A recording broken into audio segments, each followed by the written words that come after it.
Dios les bendiga a todos, mis amados. Bienvenidos. Qué gusto tenerlos conectados desde ya.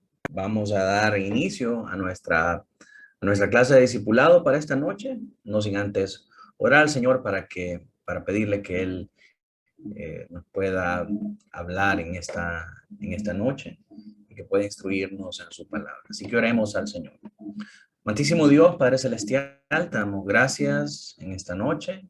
Gracias por permitirnos, Señor, una vez más venir delante de ti y poder, Señor, eh, estar todos juntos como tu iglesia, aprendiendo, Señor, acerca de nuestra doctrina, acerca de la forma en que nuestros padres, Señor, los bautistas particulares, comprendieron todas estas doctrinas y la manera en la que legaron a nosotros esta fe.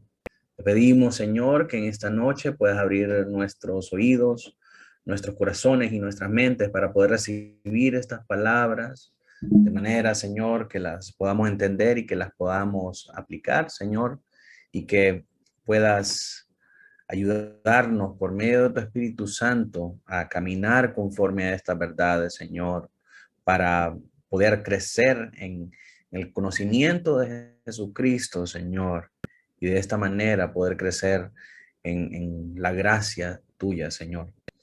Te pedimos que puedas, Señor, llevar cautivo todo pensamiento contrario a lo que tú quieres enseñarnos en esta noche, que nos ayudes a estar enfocados, a tener claridad, Señor, a poder estar atentos y a poder atesorar estas palabras, Señor, como que vienen de ti, porque son de tu sagrada escritura, Señor. Padre Santo, bendice a cada uno de mis hermanos que están acá presentes y que esta clase sea, Señor, para la edificación de tu iglesia y el engrandecimiento de tu reino aquí en la tierra. En Cristo Jesús oramos. Amén y amén. En gloria al Señor, mis hermanos, vamos a comenzar entonces con la clase de hoy. Estamos estudiando siempre la doctrina de la divina providencia en el capítulo 5 de nuestra confesión, que trata sobre ese tema. Y si recordarán, vamos por la sección de la relación de la providencia con el hecho del pecado, que tiene que ver con los párrafos del 4 al 6. Anteriormente vimos el párrafo 4. Si lo vemos en el bosquejo que habíamos trazado anteriormente, nos ubicamos ahorita en el punto B de la segunda parte, que tiene que ver con este aspecto del pecado. ¿Cómo se relaciona la divina providencia con el pecado? Vimos el pecado en general y en esta tarde vamos a ver los párrafos 5 y 6 que nos muestran cómo la providencia divina se relaciona con el pecado cuando éste es cometido por los hijos de Dios.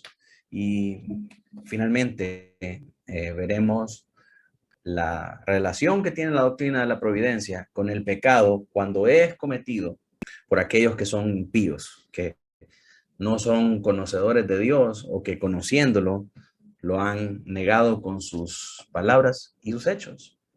Entonces, comencemos en esta tarde por leer el párrafo 5. El párrafo 5 dice de la siguiente manera, siempre en el capítulo 5, párrafo 5, ¿verdad?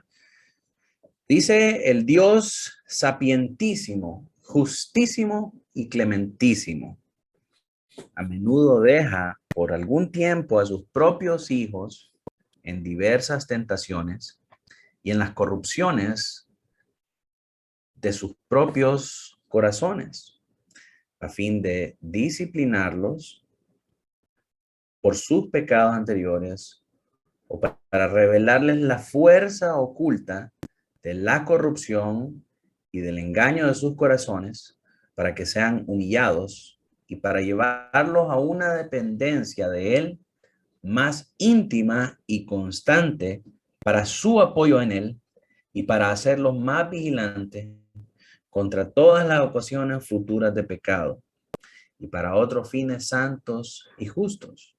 Por consiguiente, todo lo que ocurre a cualquiera de sus escogidos es por su designio, para su gloria y para el bien de ellos. Miremos ahora entonces qué nos quieren decir todas estas palabras y, más importante que todo, cómo se encuentran en la Escritura, cómo están manifiestas en las Sagradas Escrituras. Comencemos entonces por el numeral 1 de este párrafo 5. Dice: el Dios sapientísimo, justísimo y clementísimo. Estos adjetivos son superlativos, es decir, son el grado más alto de conjugación de un adjetivo que nos habla a nosotros, en primer lugar, la sapiencia, de la sabiduría de Dios. Cuando dice sapientísimo, nos habla del Dios más sabio, el que es más grande en sabiduría. Cuando nos habla de justísimo, nos habla del que es más grande en justicia. Y cuando nos habla de clementísimo, nos está hablando de una bondad descomunal y de esa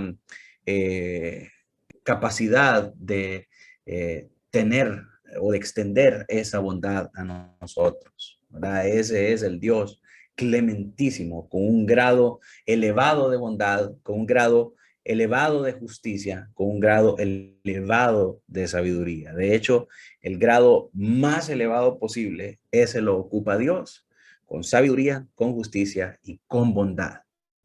Dice, ese Dios a menudo deja por algún tiempo a sus propios hijos en diversas tentaciones y en las corrupciones de sus propios corazones, a fin de disciplinarlos por sus pecados anteriores o para revelarles la fuerza oculta de la corrupción y del engaño de sus corazones, para que sean humillados y para llevarlos a una dependencia de Él más íntima y constante para su apoyo en Él y para hacerlos más vigilantes contra todas las ocasiones futuras de pecado y para otros fines santos. En la clase anterior vimos que Dios no es el iniciador del pecado. Dios no es quien produce el pecado en nosotros. El pecado se produce por nuestras propias concupiscencias.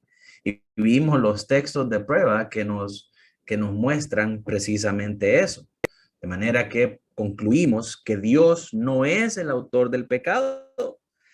Y algunas epístolas del Nuevo Testamento, como Santiago, nos reafirman efectivamente que Dios no tienta a nadie, ¿verdad? Y que al contrario, todo lo bueno proviene de Dios. Entonces, ¿qué pasa con el pecado en nuestra vida? Dios lo permite. Dios lo permite para llevar a cabo sus fines y sus propósitos redentivos. Y todo lo que ocurre, ocurre al margen de esta divina providencia y es causado por su decreto, por las cosas que en su voluntad Él decretó que se llevaran a cabo desde antes de la fundación del mundo. Entonces, en este contexto nos dice que este Dios, con toda su sabiduría, con toda su justicia y con toda su bondad, permite o nos deja algún tiempo, deja a sus propios hijos, los que somos sus hijos, en diversas tentaciones y deja que las corrupciones de nuestros propios corazones vengan a nosotros con el fin de disciplinarnos, ¿verdad? Y disciplinar no es otra cosa que llamar al orden, no es otra cosa que traer a la restauración, ¿verdad? Disciplinarnos por nuestros pecados anteriores para revelarnos la fuerza oculta de la corrupción. Cuando un hombre está cegado por el pecado, está cegado por sus propias pasiones, no puede ver la corrupción que hay en los actos que está cometiendo.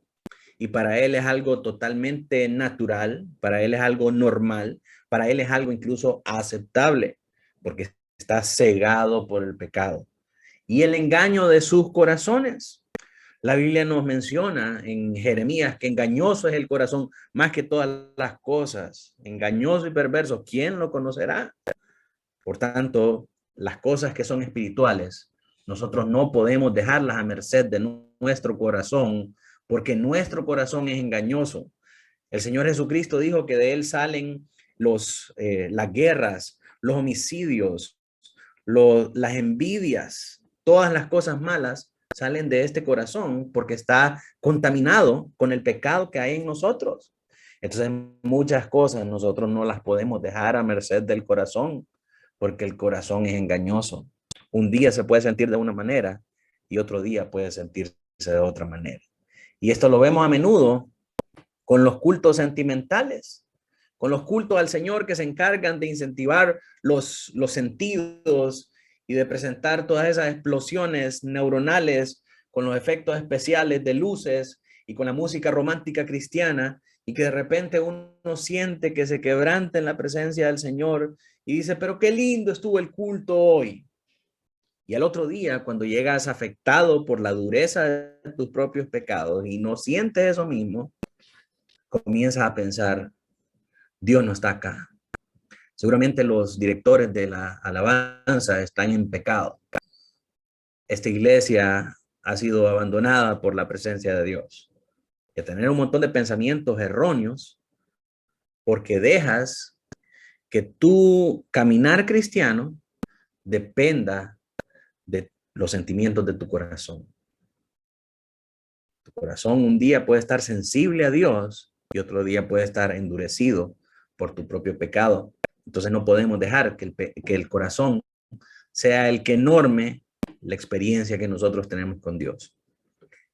Dios permite estas tentaciones y Dios permite que seamos víctimas de nuestras decisiones, de nuestras malas decisiones y de nuestros pecados para mostrarnos, para evidenciar la corrupción que hay en nosotros, para que podamos ver cómo el corazón nos juega sucio y para que seamos humillados cuando estamos altivos, cuando estamos soberbios y cuando pensamos que no necesitamos a Dios en nosotros.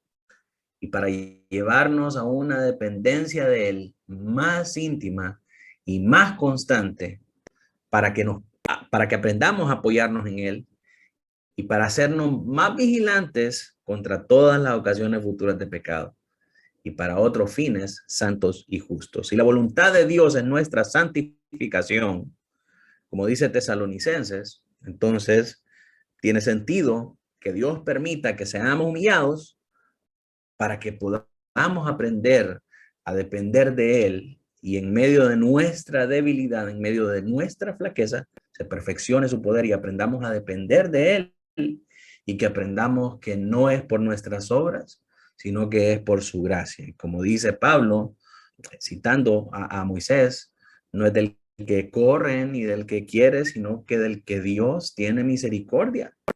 Y dígame si no es cierto que como humanos somos más sensibles a Dios cuando más mal estamos. Cuando nos está llevando el río, ahí es donde somos más fieles con el Señor, ahí es donde somos más entregados, ahí es donde somos más sensibles a su obra en nosotros.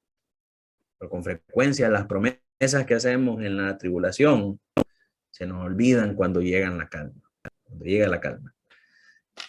Esa es la naturaleza del corazón humano, engañoso y pecaminoso. Pero ahí Dios permite que caigamos en estas pruebas para que podamos afianzarnos en Él, para que podamos ver la corrupción que hay en nosotros y para que podamos depender más de Él. Pero esto es lo que nos dice la confesión. ¿Qué dice la Biblia al respecto? ¿Cómo podemos refrendar esto que nos está presentando aquí la confesión? Porque hoy por hoy hay personas que piensan que Dios no es así. Dios no puede ser de esa manera. Dios quiere solamente lo mejor para nosotros. Dios quiere solo el bien para nosotros. Dios es incapaz de meternos en un mal que pueda llevarnos a alejarnos de nuestro propósito que hemos preconcebido en nuestra mente. Un hermano me dijo una vez a mí, ¿cómo se pone a creer que Dios va a querer que nosotros estemos en pruebas y en tribulaciones?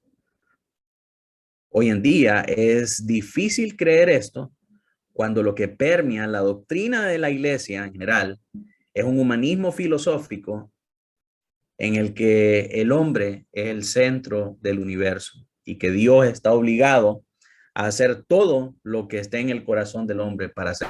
Dios existe para el hombre y no al revés. Y esto es un terrible error. Miremos lo que dice la Biblia. Segunda de Crónicas 32, del 25 al 26. Vamos a ver, no sé si Henry, ¿me puedes ayudar a leer este pasaje?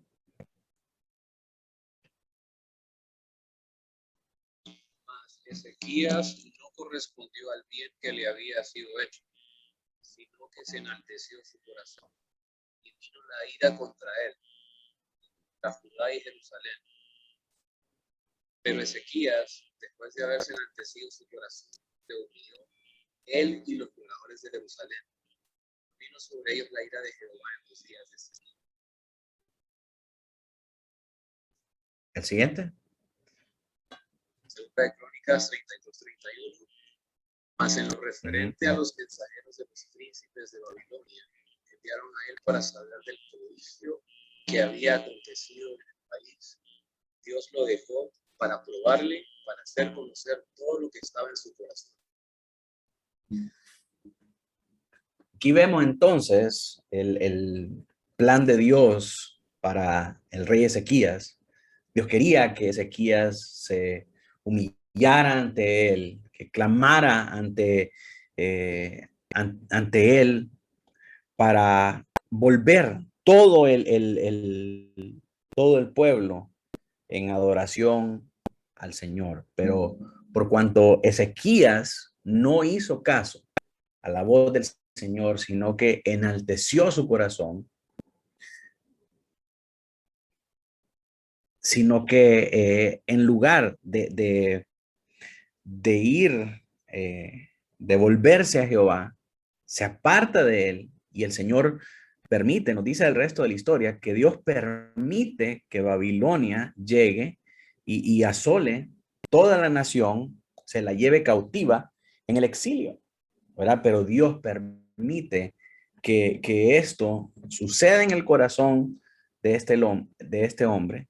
Y quiero que note que no es que Dios pone en su corazón el deseo de hacer el mal. Dios no, como dijimos, Dios no es el autor del pecado, sino que Dios permite que se endurezca, que se enaltezca su corazón. Y como resultado de este enaltecimiento y de esta separación de Dios, también permite en su providencia que venga una nación extranjera a asolar a su pueblo y a llevárselo cautivo. ¿Con qué propósito?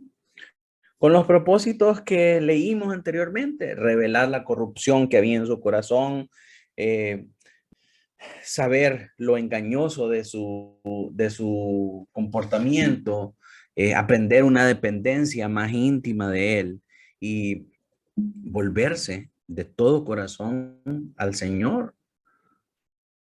Mire las cosas que suceden en el marco de esta divina providencia. Cuando el pueblo de Dios peca, Dios permite que sucedan estas cosas con su propósito redentivo. Permita que no avance esta presentación. Ahí está. Leamos ahora Lucas 22 del 31 al 34. Este es un pasaje que todos nosotros conocemos, el pasaje con Pedro. El Señor le dice a Pedro: Simón, Simón, he aquí Satanás os ha pedido para zarandearos como a trigo, pero yo he rogado por ti para que esto no sea permitido. Yo he rogado por ti para que sea guardado contra el mal, y si el enemigo hace algo contra ti, que te devuelva 7 veces más de lo que te ha robado. No, el Señor Jesús te dice a su hombre de confianza, a su punta de lanza, al principal de los apóstoles. Yo he rogado por ti que tu fe no falte. Luego le dice, tú, una vez vuelto, confirma a tus hermanos. Y él le dijo, Señor, estoy dispuesto a ir contigo, no solo a la cárcel, sino también a la muerte. Y el Señor le dijo, Pedro, te digo que el gallo no cantará hoy antes que tú niegues 3 veces que me conoces. Mire qué tremendo cómo el Señor, en vez de decirle, porque el Señor tenía el poder para decirle a Satanás que no lo iba a tocar, porque era su siervo. De la misma manera que pudo haberlo hecho con Job. Pero al contrario, el Señor permite que venga Satanás y que lo zarandee como a trigo. Y esa no es cosa, poca cosa. Eso es una prueba tremenda. O sea, que el enemigo lo zarandee como a trigo. Y la oración del Señor por Pedro no es reprendo, no es decreto, no es rechazo, no es hecho fuera. La oración del Señor por Pedro es que su fe no falte y que una vez vuelto confirme a sus hermanos. Qué tremendo, hermanos, porque esto estaba dentro del propósito redentivo del Señor. Y él sabía que era necesaria esta prueba para que Pedro pudiera cumplir una tarea muy importante, la tarea de confirmar a sus hermanos cuando el Señor Jesucristo ya no estuviera. Marcos 14, del 66 al 72. Si me ayuda Noé.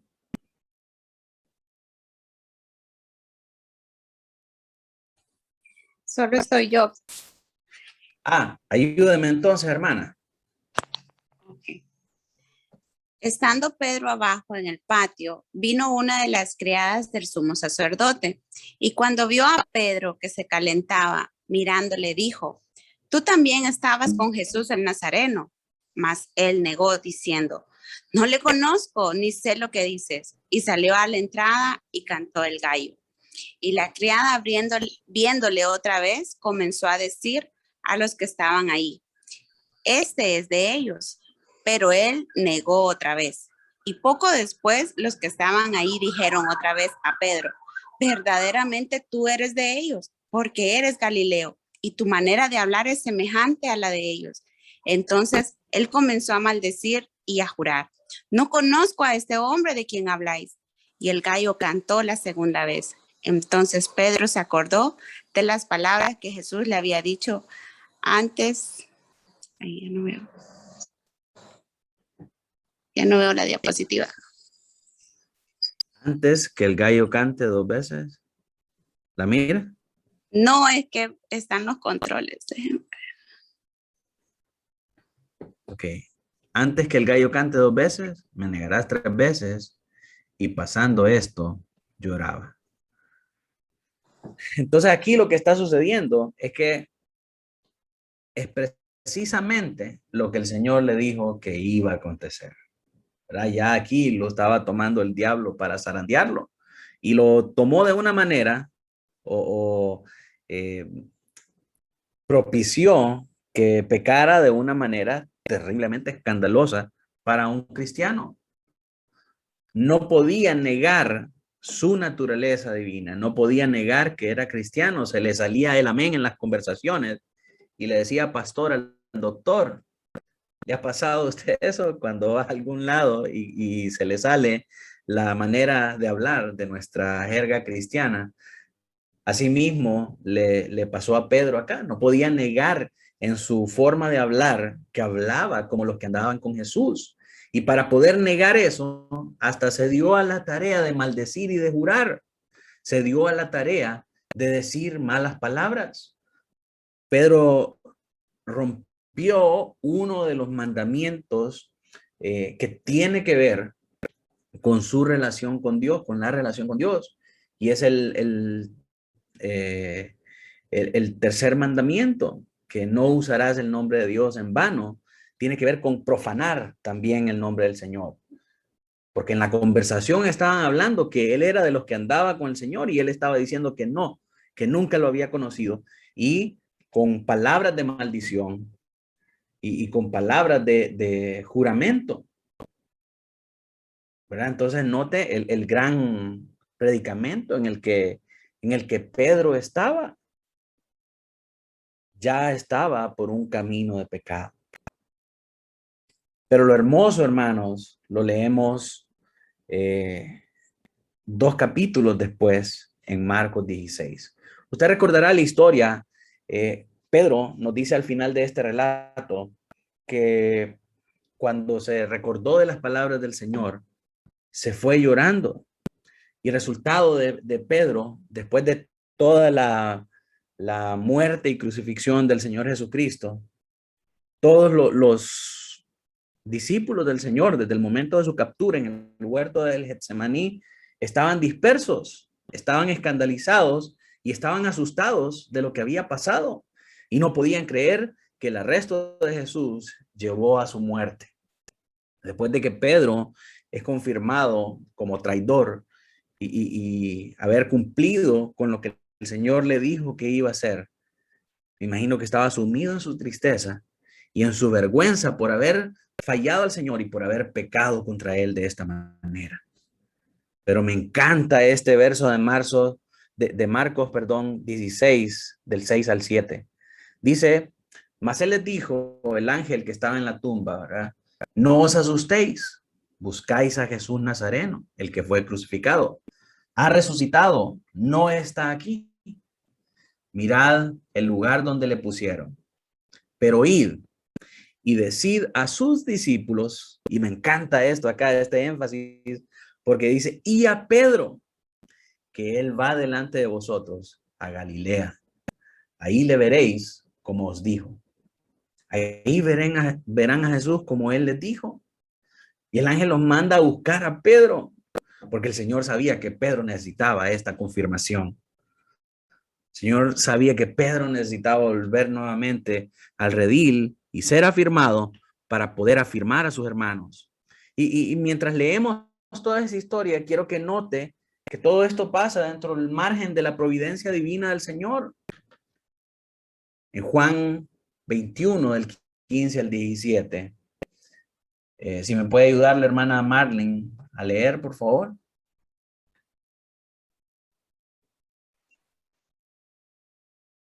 Sí, espérenme. Juan, aquí está siempre, ¿verdad? En el... Sí. Juan 21, del 15 al 17. Ajá. Cuando hubieron comido, Jesús dijo a Simón Pedro, Simón, hijo de Jonás, ¿me amas más que estos? Le respondió, sí, Señor, tú sabes que te amo. Él le dijo, apacienta mis corderos. Volvió a decirle la segunda vez, Simón, hijo de Jonás, ¿me amas?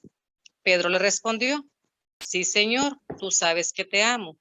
Le dijo, pastorea mis ovejas. Le dijo la tercera vez, Simón, hijo de Jonás, ¿me amas? Pedro se entristeció de que le dijese la tercera vez, ¿me amas? Y le respondió, Señor, tú lo sabes todo, tú sabes que te amo. Jesús le dijo, apacienta mis ovejas. Miren qué tremendo este verso, porque esto ocurre mucho antes de que Pedro niegue a Jesús. Jesús ya lo estaba preparando para lo que habría de venir. Le dice 1, 2, 3 veces, apacienta mis corderos, pastorea mis ovejas, apacienta mis ovejas. Y el Pedro, bien confiado, le dice, sí, Señor, si yo te amo. Bueno, si me amas, esta es tu comisión. Si me amas, este es tu trabajo. Y en la hora de la prueba se le olvidó. Entonces, ahora que Jesús resucita, va y lo confirma para que Pedro, restaurado, afirme también a sus hermanos. Cuando nosotros leemos cartas como la de Primera de Pedro, nos damos cuenta o encontramos a Pedro haciendo precisamente eso que el Señor le dijo que él hiciera. Pero ahora, con una perspicacia y con un conocimiento de lo que era padecer por aquella zaranda de Satanás, lo que era padecer por esa tribulación que Dios permitió que pasara para poder pastorear a otros. En Primera de Pedro, Pedro pastorea a los cristianos que están en el exilio en la región del Ponto a causa de la persecución de Roma. Y lo que les dice es, amados, no os sorprendáis del fuego de la prueba que nos ha sobrevenido, que si alguna cosa extraña os aconteciese. Este es uno de mis versos favoritos porque Pedro les dice, no se sorprendan de la prueba que ha venido. No estén extrañados como que, uy, qué barbaridad, porque esto me pasa a mí que soy cristiano y por qué le pasan estas cosas a la gente que no es cristiana. Pedro les dice, no se sorprendan como que si fuera algo raro, sino gozaos por cuanto sois participantes de los padecimientos de Cristo, para que también en la revelación de su gloria os gocéis con gran alegría. Pedro está hablando desde su experiencia y desde su perspectiva. Él sabe que la prueba por la que él pasó era necesaria para que pudiera ser revelada también en él su gloria y su gracia. Y dice el verso 14, si sois vituperados por el nombre de Cristo, sois bienaventurados, porque el glorioso Espíritu de Dios reposa sobre vosotros. Ciertamente de parte de ellos, Él es blasfemado, pero por vosotros es glorificado. Y noten qué estado estaba la iglesia. La iglesia estaba en un estado de total humillación, de persecución y de terrible tribulación. Pero dice que en medio de ese estado, ellos estaban glorificando al Señor. Y les dice, así que ninguno de vosotros padezca como homicida o ladrón o malhechor o por entrometerse en lo ajeno. Pero si alguno padece como cristiano, no se avergüence, sino glorifique a Dios por ello, porque es tiempo. Y mire, por favor, ponga atención a estas palabras. Porque es tiempo de que el juicio comience por la casa de Dios. Y si primero comienza por nosotros, ¿cuál será el fin de aquellos que no obedecen al evangelio de Dios? Si el justo con dificultad se salva, ¿en dónde aparecerá el impío y el pecador? De modo que los que padecen según la voluntad de Dios encomiendan sus almas al fiel Creador y hagan el bien. Qué hermoso esto, hermanos, porque definitivamente, si nosotros somos atribulados por las diversas pruebas que vienen del mundo, es porque Dios en su providencia lo permite para que nuestra fe pueda ser refinada, para que su gracia pueda ser revelada en nosotros. Y Dios lo permite en nosotros y no en los de afuera, porque a Él quien le interesa somos nosotros.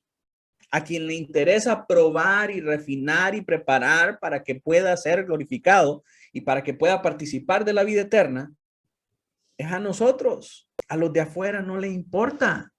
¿Por qué? Porque esos ya están condenados y en el mundo por venir van a recibir su merecido. Entonces, cuando usted se encuentre ante esa pregunta de que ¿por qué Dios permite que los cristianos pasemos por estas cosas? ¿Y por qué a los impíos no les pasa nada? Porque usted es hijo de Dios y Dios al que toma por hijo lo disciplina. Dios al que toma por hijo lo prepara. Y no nos dice Romanos, pues, que a los que escogió, a estos va a preparar, a estos santificó y a estos glorificó. Dios va a cumplir su proceso en nosotros. Pero cumplir ese proceso requiere que nosotros pasemos por toda esta zaranda de acá. Filipenses 1:29 es un verso bien contundente que nos muestra a nosotros que muchas veces es la voluntad de Dios que también nosotros padezcamos. Dice, porque a vosotros os es concedido a causa de Cristo, no solo que creáis en Él, sino también que padezcáis por Él. Y nuevamente, si nosotros leemos las cartas de Pedro son hermosas en pastorearnos acerca de estas pruebas y acerca de las tribulaciones. Y nos dicen, una vez sufrido, después de haber sufrido, tenga la gracia, su obra perfecta en nosotros. Usted se va a dar cuenta que a través de las tribulaciones es como nosotros somos, ¿cuál es la palabra? Somos purificados y somos, a través de las tribulaciones, es que genuinamente venimos a una experiencia real de la gracia de Dios, sin fingimiento, sin ningún tipo de pretensión, más que realmente abrazarnos de esa gracia para conocerle más. O el siguiente numeral, siempre de este párrafo 5, dice, bueno, ya vimos que Dios permite estas pruebas y estas tribulaciones para evidenciar estas cosas malas que hay en nuestra vida y llevarnos hacia una comunión más íntima con Él y estar más apercibidos de su proceso de santificación en nosotros. Concluye el numeral 2. Por consiguiente, todo lo que ocurre a cualquiera de sus escogidos es por su designio, para su gloria y para el bien de ellos. Todo lo que le ocurre a sus escogidos, no a todo el mundo, es porque Él así lo ha determinado en su decreto eterno. Y estas cosas sirven para la gloria de Dios, no para la gloria de ellos. Sirven para su gloria, pero note que las cosas que glorifican a Dios no están separadas de nuestro bienestar. Las cosas que glorifican a Dios no son en detrimento de nosotros, sino que al contrario, son en beneficio nuestro. Y cuando hacemos las cosas para glorificar a Dios, nosotros podemos encontrar gozo y satisfacción para nosotros en glorificar a Dios si somos de estos escogidos. Pero yo he visto muchas veces personas que andan en actividades ilícitas y dicen, para la gloria de Dios hice estas cosas. ¿Cómo va a llevarse Dios la gloria de gente rebelde, de gente impía, de gente pecadora, de gente que no lo glorifica como la palabra lo manda a glorificar? Y el texto de prueba para este versículo es uno que quizás nosotros conocemos y hemos recitado también en muchas ocasiones. Y es Romanos 8:28 que dice, y sabemos que a los que aman a Dios, todas las cosas les ayudan a bien. Esto es, a los que conforme a su propósito son llamados. Quiero que note el énfasis en estas palabras que yo he puesto aquí en este versículo. Que estas cosas que ayudan a bien es únicamente a los que aman a Dios. Aquellos que no aman a Dios, que están separados de Él, las cosas no les ayudan a bien. Sí, el propósito de Dios siempre se cumple, el decreto de Dios siempre se cumple, pero quizás no es para bien, sino para su propia condenación. Y estos que aman a Dios únicamente son aquellos que conforme a su propósito son llamados. Esto es, a sus elegidos. Y que las cosas ayuden para bien significa que al final glorifican a Dios y van conforme a nuestro bienestar. Pero con la proliferación de las redes sociales es muy común ver posts en el que o publicaciones en los que las muchachas se ponen yo estoy seguro que usted ha visto más de alguno de estos, que las muchachas se ponen con vestidos provocativos y citando una frase bíblica y dan gloria a Dios porque todas las cosas ayudan para bien, porque ahora tiene un trabajo donde puede enseñar sus atributos. Un momentito, estás entendiendo mal este texto. Porque en primer lugar, este texto es para los que aman a Dios.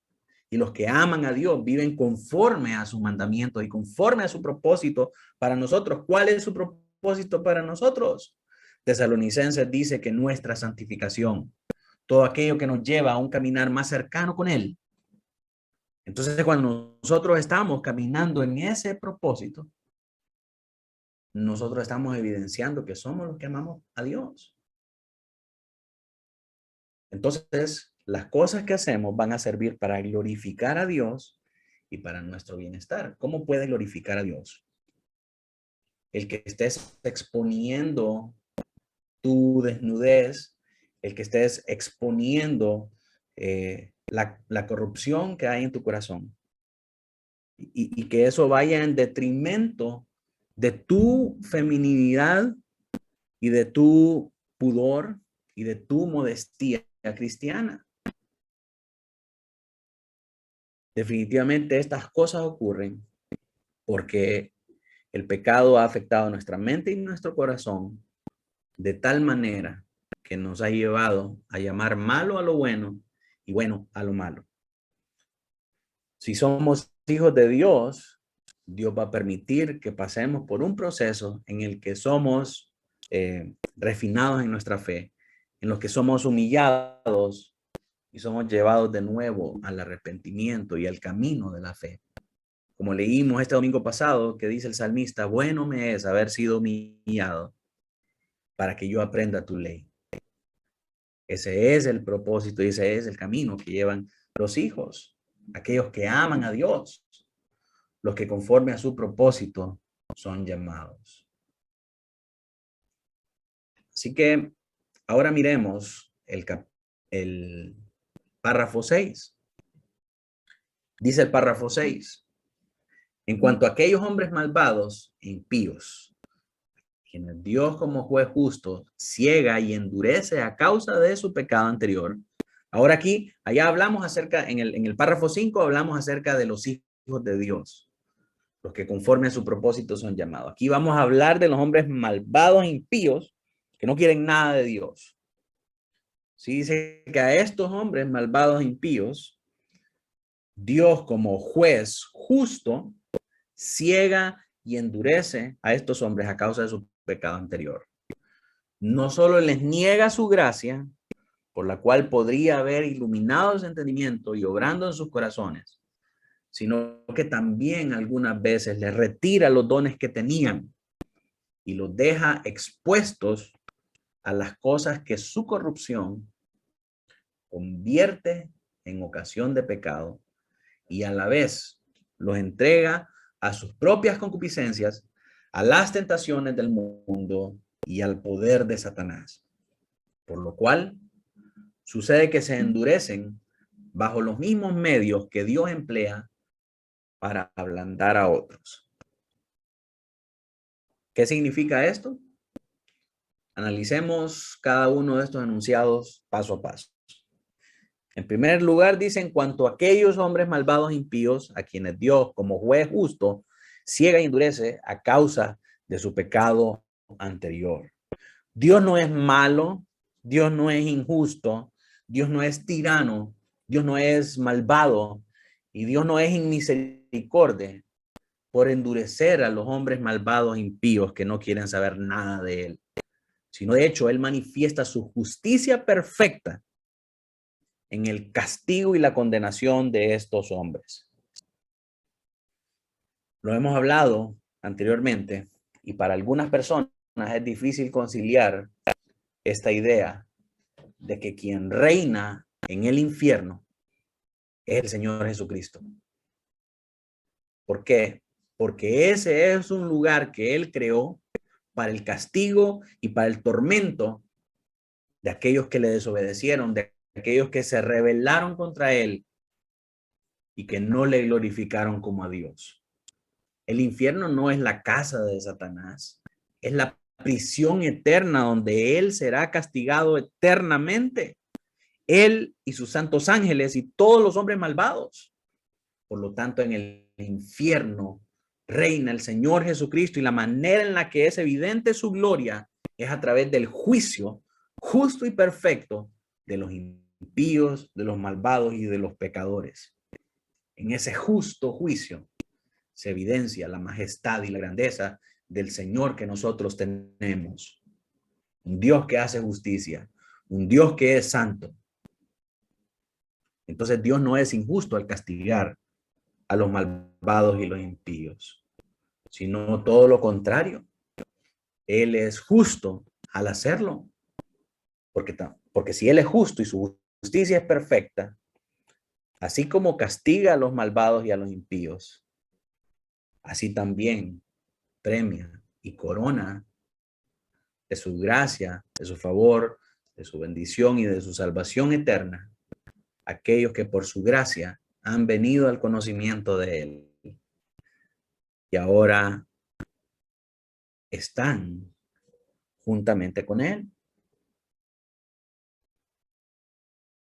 Pero miremos lo que nos dice la Biblia acerca de estos que el Señor endurece a causa de su pecado.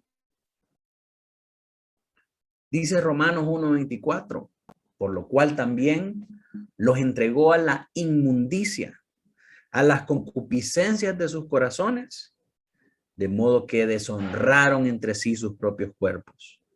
Dios los entregó a esa inmundicia que había en su corazón. Verso 26, por esto Dios los entregó a las pasiones vergonzosas, pues aún sus mujeres cambiaron el uso natural por el que es contra naturaleza. Este verso de hace tantos años parece que estuviera hablando de nuestra actualidad, en el que los hombres y las mujeres por igual han cambiado el uso natural de su cuerpo por irse tras pasiones vergonzosas y fomentar aquello que es contra la naturaleza.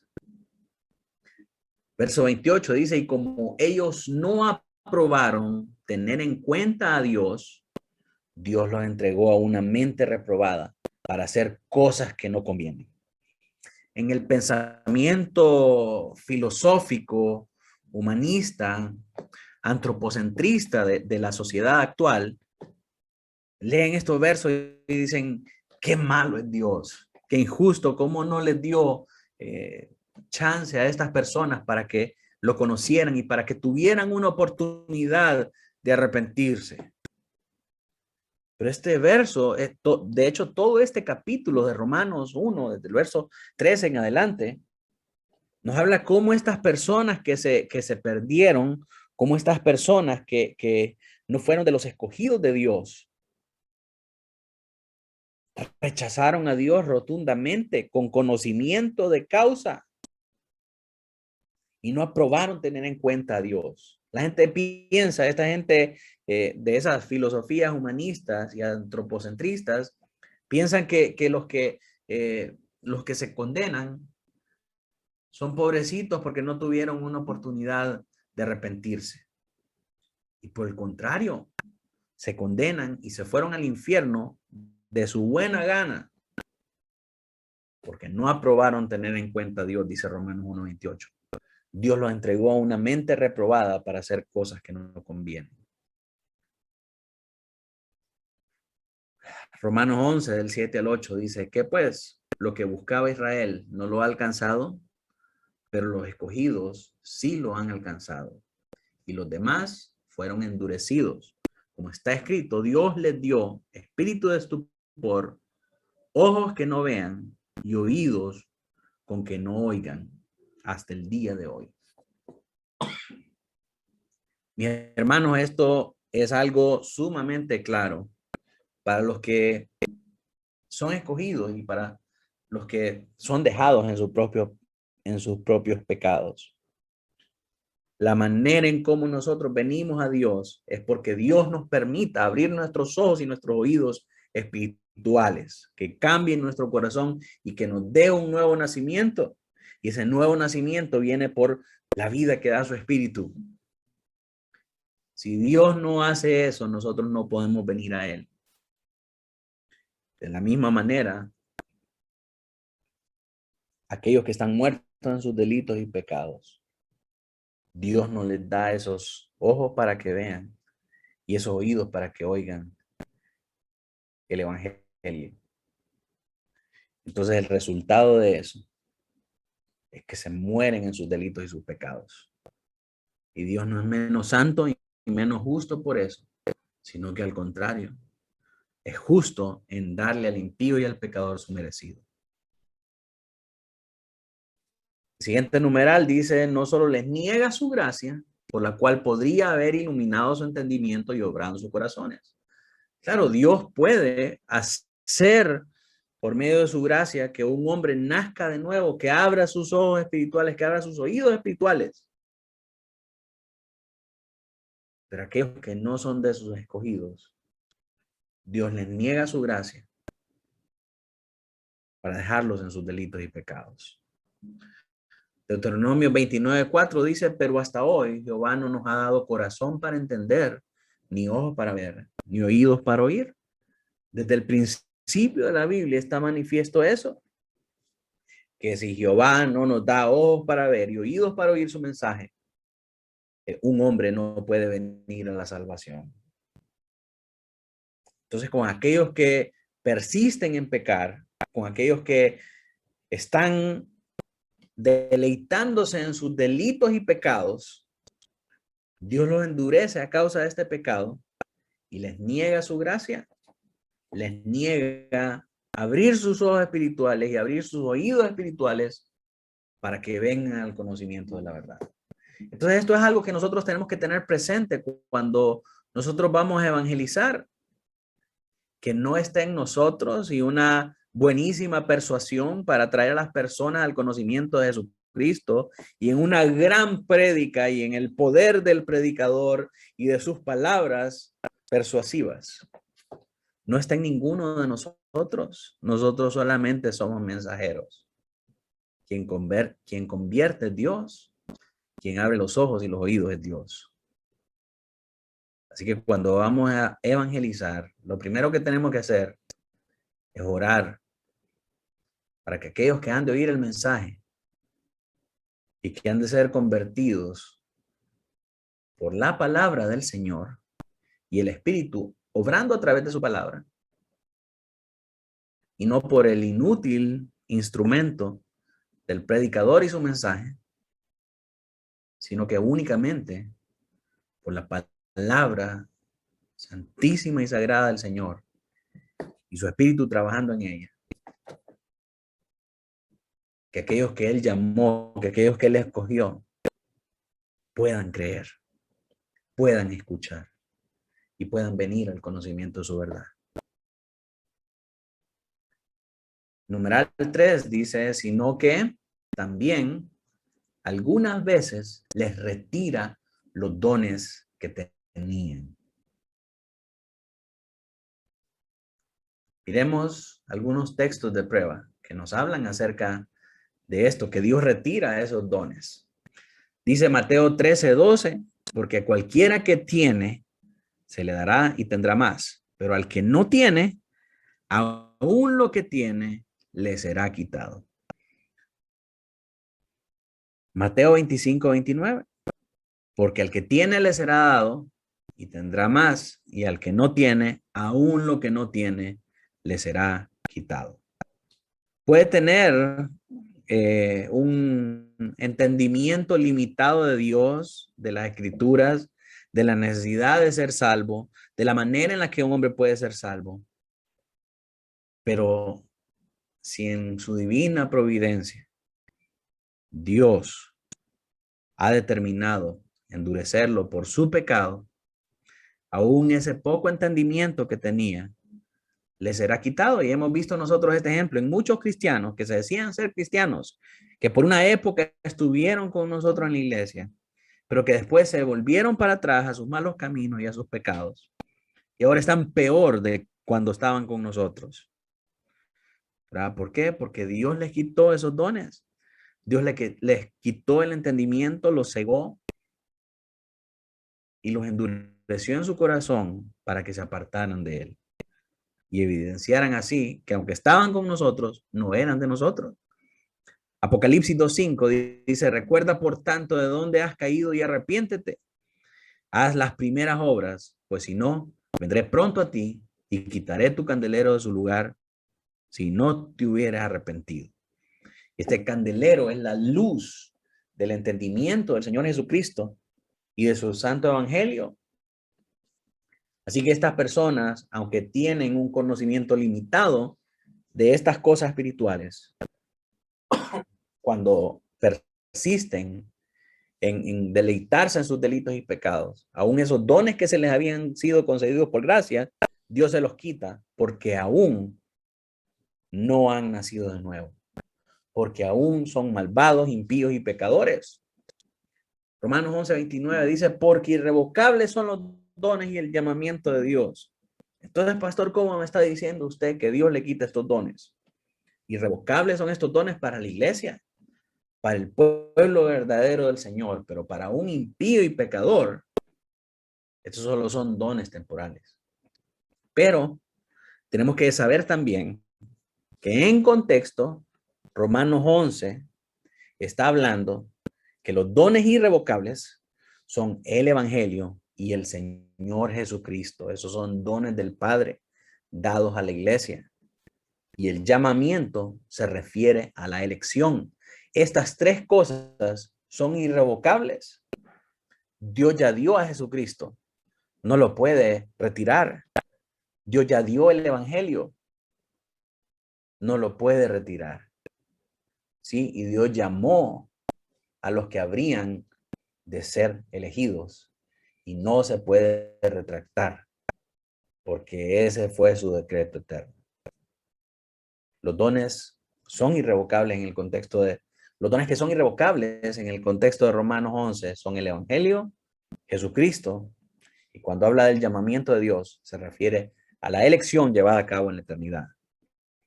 Romanos 8:32 nos da más luz acerca de esto, porque dice, el que no escatimó a su propio Hijo, sino que lo entregó por todos nosotros, ¿cómo no nos dará también con él todas las cosas? Ya el Señor nos entregó a su propio Hijo, ya nos presentó su Evangelio y ya estableció a aquellos que habían de ser salvos. Esos dones, porque son dones, son meramente dones, son únicamente regalos que recibimos por la gracia de Dios. No son cosas que podemos comprar o que podemos ganar por nosotros mismos. Esos dones son irrevocables. En cuarto lugar, dice, y los deja expuestos a las cosas que su corrupción convierte en ocasión de pecado. Deuteronomio 2:30 dice, mas Sejón, rey de Hesbón, no quiso que pasásemos por el territorio suyo, porque Jehová tu Dios había endurecido su espíritu y obstinado su corazón para entregarlo en tu mano, como hasta hoy. Segunda de Reyes 8, del 12 al 13, dice, entonces dijo Hazael, ¿por qué llora mi señor? Y respondió, porque sé el mal que harás a los hijos de Israel. A sus fortalezas pegarás fuego, a sus jóvenes matarás espadas, y estrellarás a sus niños, y abrirás el vientre a sus mujeres que estén encintas. Y Hazael dijo, pues, ¿qué es tu siervo, este perro, para que haga tan grandes cosas? Y respondió Eliseo, Jehová me ha mostrado que tú serás rey de Siria. ¿Verdad? Dios permite estas cosas. Dios deja a estos hombres malvados expuestos a la corrupción que hay en su corazón y él convierte esa corrupción en ocasión de pecados. Juan Calvino decía, el corazón es una fábrica continua de ídolos y no debería de sorprendernos el grado de pecaminosidad y el grado de corrupción que hay en muchos corazones. La gente se asombra en la manera en cómo los hombres pecan hoy en día y leemos en las noticias crímenes cada vez más atroces. Y lo terrible de esto es que conforme pasan los días, vamos a ir leyendo más y más atrocidades horribles, como esta que menciona acá de este Hazael, que abría el vientre de las mujeres para sacar sus bebés y estrellarlos contra las rocas. Todas estas perversidades son producto de la corrupción que hay en el corazón del hombre. Y cuando Dios ha dejado a un hombre malvado, impío en sus pecados, Él deja que esta corrupción se convierta en pecados abominables a Él. Dice el numeral 5, y a la vez los entrega a sus propias concupiscencias, a las tentaciones del mundo y al poder de Satanás, a las cosas que antes nos ataban a nosotros y ahora hemos sido libres de ellas, hemos salido de ese reino de las tinieblas y hemos sido trasladados a la luz, los que somos hijos de Dios, pero los que son impíos, malvados y pecadores siguen sujetos a esas concupiscencias, a estas tentaciones del mundo y a este poder de Satanás. El poder de Satanás tiene influencia sobre ellos. Algunos versículos de prueba, Salmo 81 del 11 al 12.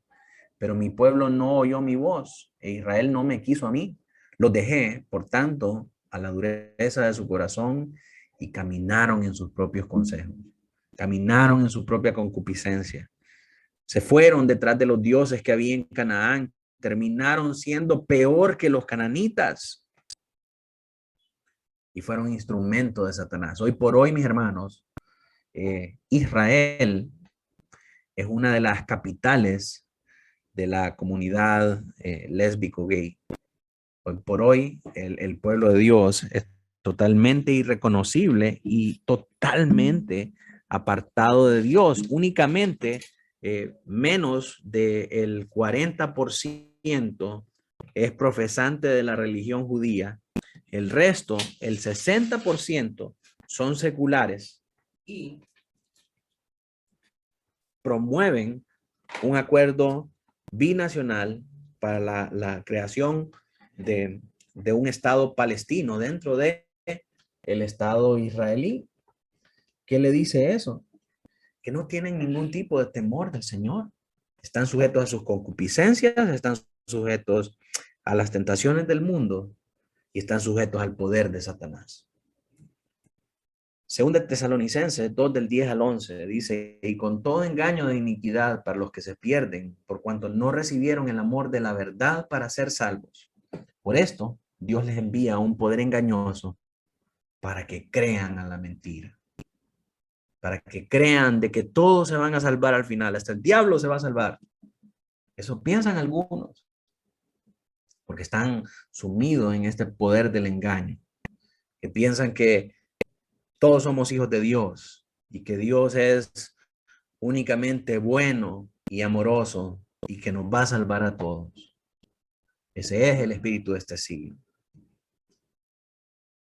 Finalmente, el numeral 6 dice, por lo cual sucede que se endurecen bajo los mismos medios que Dios emplea para ablandar a otros. Sí, lo que Dios utiliza para ablandar a los que son de Él, esos medios que Dios utiliza para ablandar a su pueblo, son los mismos medios que utiliza para endurecer a los impíos y pecadores. Si no, miremos la historia de Moisés ante Faraón. Dice Éxodo 7:3, y yo endureceré el corazón de Faraón y multiplicaré en la tierra de Egipto mis señales y mis maravillas. ¿Para quién eran las señales y maravillas? Para el pueblo del Señor, para que supieran que tenían un Dios poderoso, que era poderoso sobre Faraón. Pero mientras Dios hacía maravillas y señales para testificar a su pueblo que Él era su libertador, esas mismas señales, esas mismas maravillas, el mismo medio endurecía el corazón de Faraón.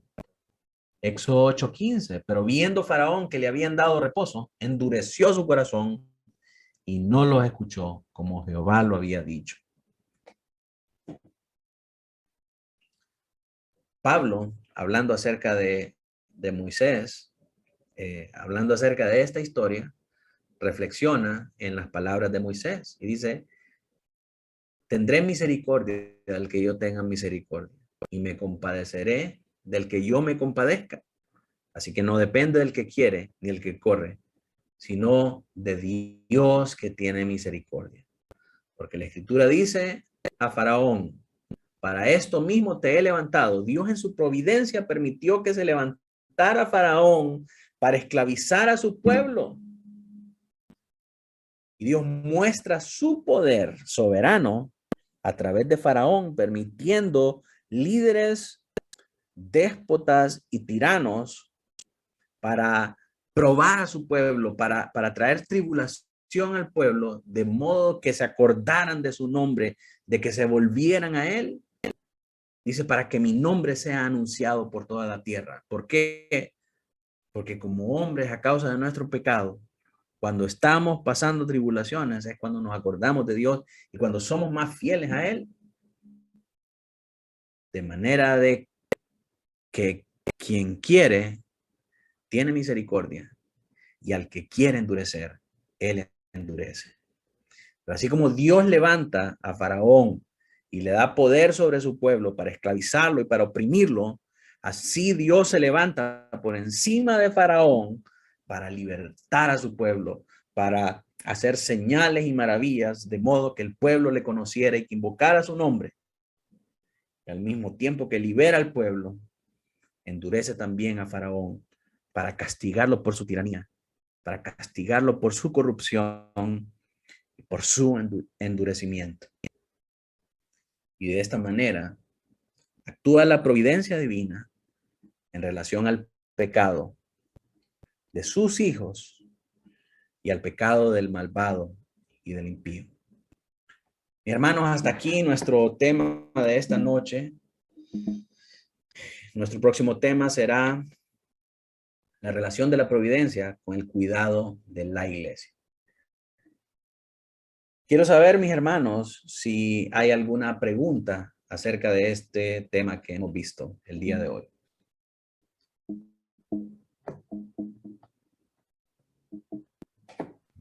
Todo claro. ¿Todo claro? Todo claro, pastor. Bien, tengo un problema aquí con mi cámara. En gloria al Señor, entonces voy a pedirle a Noé si nos puede dirigir en oración. Amén. Señor, te damos gracias en esta noche por permitirnos tener un miércoles más de estudio, Señor, que estas maravillosas verdades que están en la Escritura y que fueron agrupadas dentro de la confesión de fe, Señor, podamos disfrutarla, ahondar en ellas, en el conocimiento de tu verdad, como el medio que tú has escogido para que nosotros crezcamos en la gracia, Señor, y en la verdad de tu palabra, a fin de que seamos edificados de manera individual, pero a la vez también poder edificar a otros enseñando tu palabra, Padre.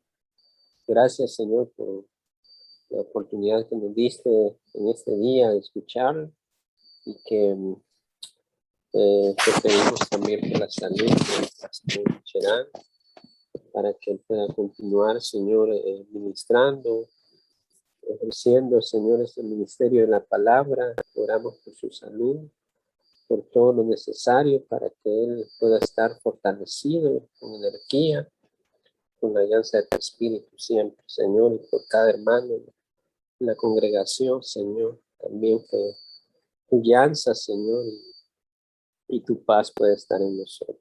En Cristo Jesús te lo pedimos, Señor. Amén